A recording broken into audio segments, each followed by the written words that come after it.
안녕하세요. 생활인의 시계 김생활입니다. 오늘 영상은 100만원대 최고의 일상용 시계를 찾고 계신 분들께 필요하리라고 생각이 됩니다. 슈토바 마린 미드나잇 서울 한정판은 정장을 단정하게 잘 차려입은 날에 함께할 만한 우아하고 고급스러운 시계이지만은 그렇다고 과하게 화려하지도 않아서 퇴근 후나 주말에 평범한 일상을 함께하기에도 무난한 시계이기도 합니다. 슈토바는 1927년에 설립되어서 독일 근현대사의 굴곡을 함께한 독일을 대표하는 시계 브랜드들 가운데 하나입니다. 브랜드로 보나 디자인과 만듦새로 보나 이 모델 뒤에 있는 풍성한 역사적 유산과 이야기로 보나 채택된 매력적인 수동식 무브먼트로 보나 모든 측면에서 이 가격대의 최고의 시계로 뽑기에 모자람이 없다고 생각합니다. 게다가 이 모델은 서울 한정판이기 때문에 슈토바와 국내 공식 수입처인 와루아치즈의 협의하에서 일련 번호가 붙여져서 딱 100점만 생산되는 한정판입니다. 단순히 기존 모델에서 다이얼과 케이스백만 바꿔단 아니한 한정판이 아니라 서울의 야경과 태극기라는 주제를 제대로 시계에 담으려고 노력했기 때문에 독특함과 희소성, 주제의식까지 있는 모델이라고 할 수 있습니다. 구매를 고민하시는 분들은 영상 정보와 고정 댓글란을 확인해 주시고요. 우선 이 모델의 근간이 되고 있는 슈토바 마린 시리즈의 역사에 대해서 잠시 살펴보겠습니다. 요즘처럼 GPS나 레이더 같은 게 없던 시절에는 바다 위에서 현재 배의 위치를 정확하게 파악하는 것이 쉽지 않은 일이었습니다. 위도는 태양이나 달 등의 천체의 위치를 육분위라는 도구를 이용해서 측정해서 비교적 간단하게 파악할 수 있었는데 문제는 경도를 파악하는 것이었습니다. 경도는 현지 시각과 그리니치 기준 시각과의 차이를 이용해서 계산을 해야 했는데 그 계산을 위해서는 정확하게 작동하는 시계가 필수적이었습니다. 하지만 안타깝게도 18세기까지의 대부분의 기계식 시계들은 아주 작은 충격이나 온도 변화에도 정확도가 크게 흔들린다는 단점이 있었습니다. 이 때문에 항해사가 경도를 잘못 파악하는 일은 생각보다 꽤 빈번했습니다. 배의 정확한 경도를 파악하는 데 활용할 수 있는 정밀한 항해용 시계인 마린 크로노미터를 처음 개발한 건 영국이었는데요. 1707년 10월에 영국 해군이 겪었던 대참사가 계기가 됐습니다. 시칠리 섬 인근에서 발생한 폭풍우 때문에 군함 4척이 침몰하면서 무려 장병 2,000명이 목숨을 잃었던 끔찍한 사고였습니다. 영국 해군 사상 최악의 참사로 불리는 이 사고의 1차적인 원인은 폭풍우였지만은 당시 해군이 사용하던 시계가 부정확했기 때문에 항해사가 배의 위치를 잘못 파악했고 안전한 바다로 간답시고 암초지대로 대피를 했던 게 오히려 피해를 더 키운 것으로 알려져 있습니다. 이 참사가 불러일으킨 사회적 공감대에 힘입어서 1714년 영국 정부는 배의 경도를 정확하게 계산할 수 있는 방법을 개발하는 사람에게 2만 파운드, 현재 원화 가치로 환산하면 약 39억 원 정도를 상금으로 주겠다고 약속하면서 전국 규모의 공모전을 열게 됩니다.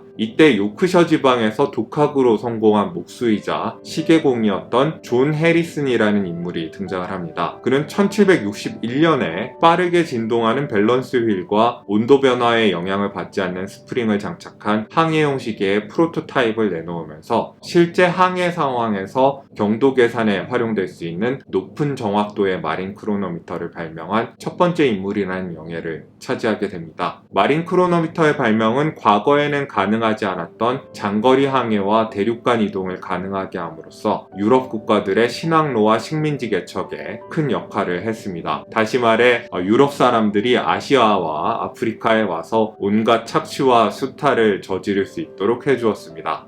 시계 제작 기술의 점진적인 발전은 배에다 곱게 모셔두기만 하는 시계가 아니라 선원들이 휴대할 수 있는 항해용 회중 시계인 갑판 시계의 등장으로 이어지게 됩니다. 이 갑판 시계는 배의 정확한 위치를 확인하는 데 필요했던 마린 크로노미터를 대체하는 시계는 아니었고요. 근무하면서 시간을 수시로 확인해야 하는 선원들에게 지급되는 보조적 목적의 시계였습니다. 오차가 좀 났을 때는 마린 크로노미터의 시각을 확인해서 주기적으로 시간을 다시 맞추면 되니까 보니까 가판 시계는 기존의 회중 시계보다는 정확했지만은 마린 크로노미터만큼 정확할 필요는 없었습니다. 오늘 리뷰할 슈토바의 마린 시계는 1930년대 후반에 슈토바가 독일 해군의 의뢰를 받아서 제작했던 가판 시계에 근거를 두고 있습니다. 이 가판 시계는 1938년과 40년 사이에 오직 288점만 생산이 됐으니까 수집 가치가 높은 희귀한 시계라고 할 수 있습니다. 원조 슈토바 마린 시계의 모습을 보면은 거대한 다이얼과 읽기 좋게 프린트된 커다란 숫자, 분명하게 구분되어 있는 철도 모양의 챕터링을 갖고 있습니다. 상해용 시계답게 마린 크로노미터와 많은 디자인 요소를 공유하고 있음을 볼 수 있습니다. 12시 방향의 슈토바 로고 위에 적혀있는 KM이라는 거는 독일 해군을 뜻하는 크릭스 마린의 약자입니다. 조명이 없는 데서도 시간을 잘 읽을 수 있도록 다이얼 전체에 야광을 입히고 다이얼 뒤에는 장기간 동안 안정적으로 작동할 수 있는 크고 튼튼한 무브먼트를 채택했습니다. 아무래도 고급 시계로 만들었다기보다는 승조원들을 위한 군용 시계로서의 기능에 충실하도록 제작된 시계였습니다. 몇 달 전에 저희 채널에서 슈토바가 독일 공군 루프트와페를 위해 만들었던 플리거 시계를 현대에 되살린 모델을 리뷰를 한 적이 있었는데요. 플리거 시리즈는 물론이고 마린 시리즈도 마찬가지로 요즘의 슈토바는 자신이 과거에 만들었던 군용 시계를 매우 성공적으로 현대적인 고급 시계로 탈바꿈시키고 있습니다. 저는 과거의 역사적인 항해용 시계를 재현한 슈토바 마린 시리즈의 모든 모델이 다 나름대로 멋지다고 생각해 왔습니다만은 슈토바의 고급스러운 마감과 오리지널 군용 시계 디자인이 필연적으로 가지고 있는 밋밋함 간의 괴리가 늘 아쉬웠습니다. 슈토바의 시계에서 늘 아쉬웠던 1%라고 해야 할 것 같은데요. 제 생각에는 그 아쉬운 1%를 잘 메꾸어주는 게 오늘 리뷰할 미드나잇 서울 한정판입니다. 이 시계에는 아까도 말씀드렸지만 서울의 야경과 태극기라는 주제가 들어있는데요. 이 주제의식의 첨가가 군용 시계 디자인이 갖고 있는 밋밋함을 많이 덜어주고 융통성 없는 독일 시계에 한국스러운 역동성을 더해주어서 더 흥미로운 시계를 만들어주는 것처럼 보입니다. 이 이야기는 시계를 조금 더 자세히 들여다보면서 계속해 나가도록 하겠습니다.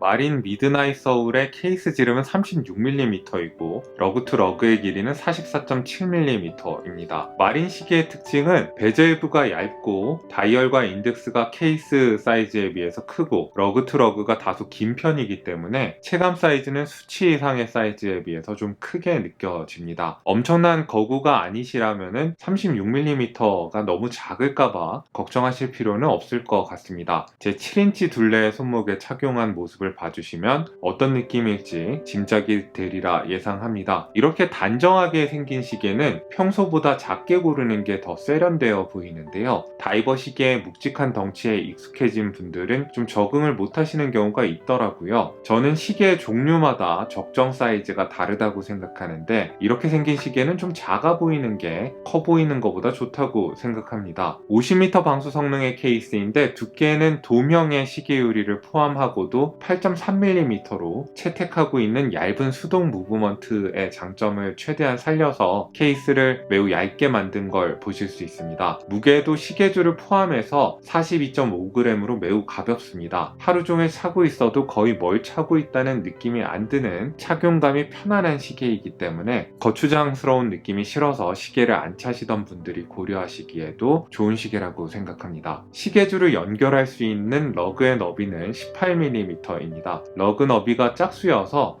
맞는 시계줄을 찾기는 쉬울 거고 마린 시리즈는 어지간한 시계줄은 다 잘 받아주는 줄질하기 좋은 디자인의 시계로 유명합니다. 기본으로 달려오는 시계줄은 검은색의 소가죽인데요. 18mm로 시작해서 뒤로 갈수록 16mm로 너비가 좁아지는 형태의 시계줄입니다. 저는 지금 기본 가죽줄 대신 카미오 포네의 가죽줄과 연결해 놓은 상태인데 이 줄에 대해서는 나중에 시계줄 이야기할 때 같이 이야기를 하도록 하겠습니다. 316의 스테인리스 스틸 케이스는 전체적으로 깨끗하게 폴리시가 되어 있습니다. 스위스 회사들의 드레스 시계들이랑 다르게 화려한 장식 같은 거나 독특한 새김 같은 건 들어가 있지가 않은 매우 실용적인 케이스입니다. 제가 예전에 플리거 시계를 리뷰할 때도 극찬을 했지만은 슈터바가 만드는 케이스의 윤곽은 아주 뚜렷한 편이고요. 피니시의 수준도 매우 훌륭합니다. 그런데 저는 브러쉬 케이스가 폴리시 케이스보다 더 멋있다고 생각하는 편인데, 제가 골랐다면은 브러쉬 케이스를 골랐겠지만은 서울 에디션 같은 경우에는 드레스 시계로의 활용 가능성을 더 염두에 두고 폴리시 케이스를 선택한 것 같아요. 시계의 전체적인 분위기에 잘 부합하는 6.5mm 지름의 커다란 양파 모양의 용두는 3시 방향에 위치해 있습니다. 시계 유리는 내부에 무반사 코팅이 되어 있는 더블돔형의 사파이어 크리스탈이 채택되어 있습니다. 깨끗하게 다이얼을 보여주고 있고요. 시계 유리의 돔은 가파르지 않고 아주 완만한 돔형의 시계 유리임을 보실 수 있습니다.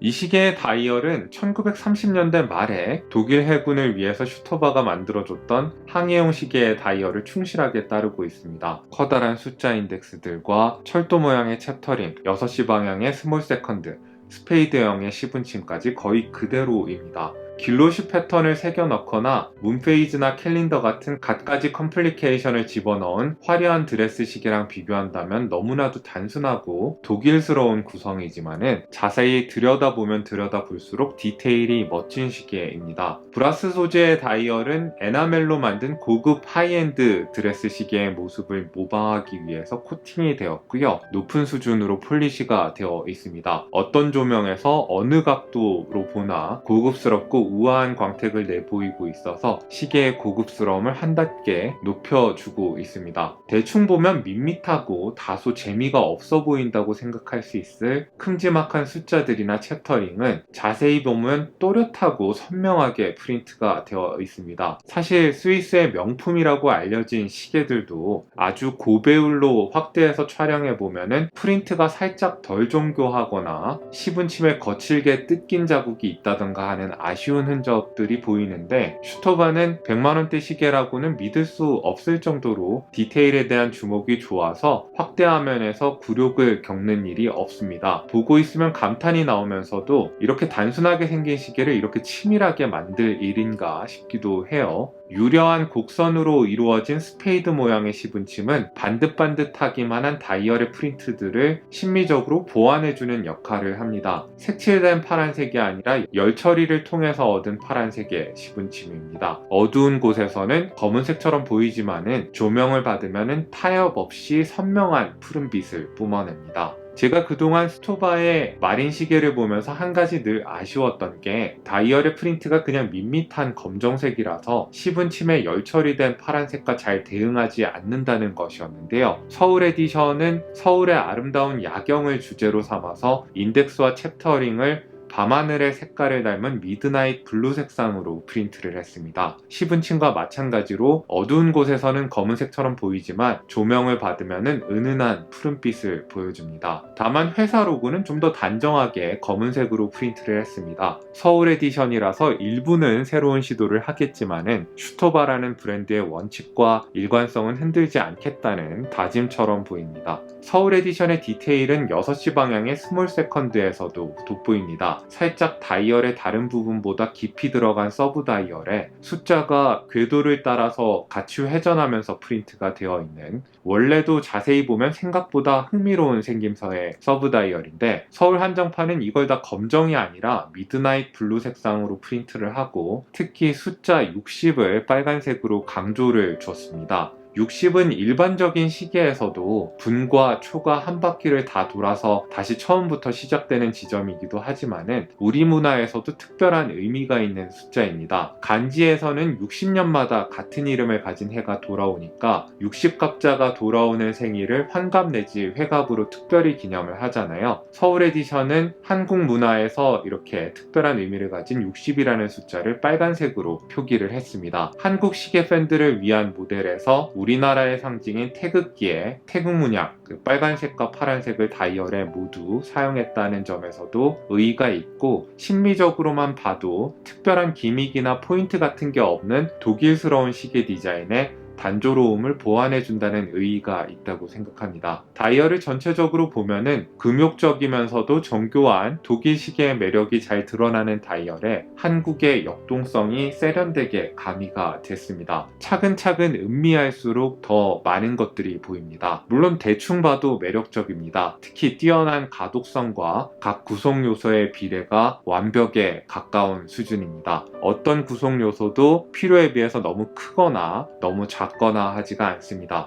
시계를 뒤로 돌려보시면은 시계 스펙이 폴리시된 가장자리에 다시 한번 정교하게 새겨져 있습니다. 100개 한정판이니까 여기 일련 번호가 새겨져 있는 걸 보실 수 있죠? 이 시계는 12번이라는 번호를 가지고 있네요. 가운데에는 역시 사파이어 크리스탈 소재의 디스플레이 창이 위치해 있습니다. 이 디스플레이 창이 보여주는 무브먼트는 에타 7001 혹은 빼주 7001이라고 부르는 역사적인 수동 무브먼트입니다. 일일이 손으로 동력을 줘야 하는 수동 무브먼트가 불편할 수는 있어도 이 수동 무브먼트에는 대체할 수 없는 매력이 있습니다. 아침마다 시계를 감아주면서 하루를 예감하는 시간을 가지거나 아니면 밤에 잠들기 전에 시계를 감아주면서 하루를 되돌아보는 시간을 가지시면 좋을 것 같습니다. 독립 무브먼트 회사였던 빼주가 에타에 인수되기 전인 1971년에 출시했던 무브먼트이고요. 오메가나 블랑팡, 보메 메르시에, 노모스 같은 수많은 유명 브랜드의 고가 수동 시계들에 들어갔던 혹은 지금도 들어가고 있는 무브먼트이기도 합니다. 시간당 21,600회 진동하는 표준적인 진동수에 42시간의 파워 리저브 그리고 해킹 기능도 없는 정말 별다른 기능이 없는 무브먼트이지만은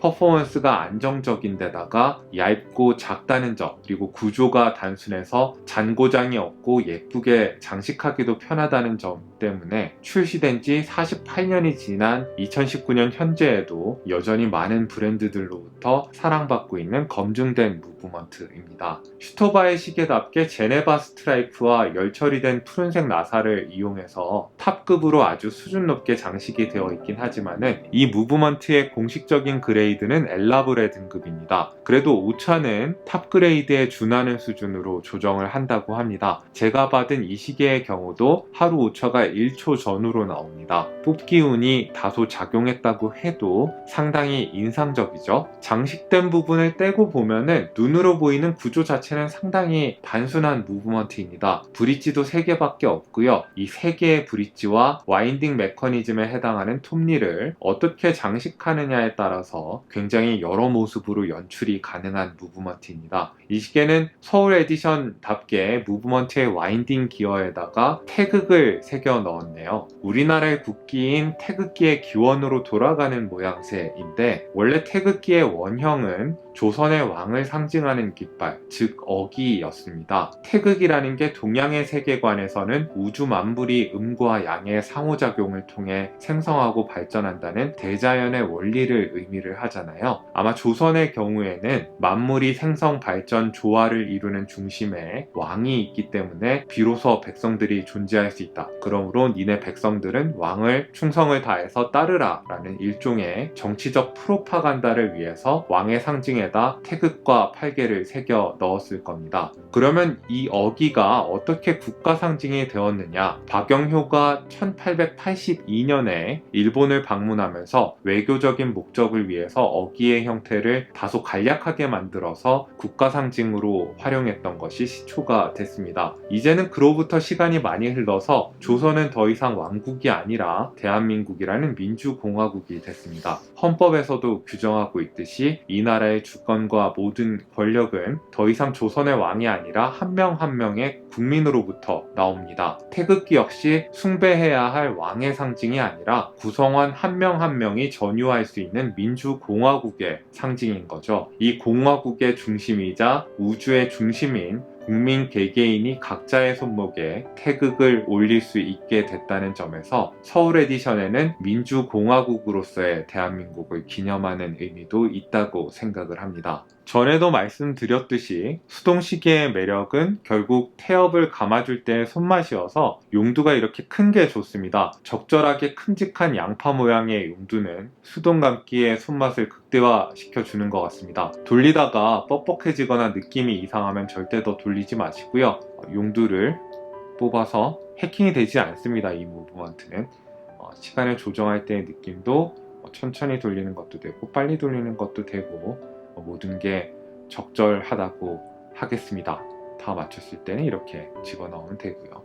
기본 시계줄의 퀄리티는 우수합니다. 시계 분위기랑 잘 어울리는 단정한 검은색의 가죽줄입니다. 바느질도 아주 꼼꼼하게 잘 되어 있고요. 그런데 또 어떻게 보면 다소 밋밋한 시계줄이기도 합니다. 슈토바가 참 시계를 잘 만들긴 하지만은 시계를 더 흥미롭게 만들 수 있는 순간에 너무 무난하고 밋밋한 선택을 하는 경향이 있는데 이 시계줄도 다소 그런 면이 있습니다. 와루아치즈 쪽에서 이 시계를 구매한 분들께 카미우폰의 엘리게이터 가죽줄을 20% 할인받을 수 있는 쿠폰을 지급을 한다고 하는데요. 좀 더 하이엔드 드레스 시계 같은 느낌을 연출하고 싶으신 분들이라면은 카미우폰의 좋은 가죽줄을 하나, 엘리게이터 가죽줄을 주문하시는 것도 나쁘지 않을 것 같습니다. 그리고 저희 채널 영상에 자주 등장하는 집사 스탠드도 무료 증정이 된다고 하니까 그것도 참고해 보시기 바랍니다. 총평입니다. 저희 채널에서 자신있게 뽑는 100만원대 중반의 최고의 일상용 시계입니다. 이 가격대에서 드레스 시계를 겸할 수 있는 일상용 시계를 찾고 계신 분들이라면 슈토바는 틀림없는 선택이 될 거라고 생각합니다. 시계 자체도 탄탄하게 잘 만들었지만은 슈토바의 마린 시리즈는 거의 박물관에 가도 될 만큼의 역사적 의미도 갖고 있습니다. 게다가 한국에만 발매되는 100개 한정판이잖아요. 예산만 되신다면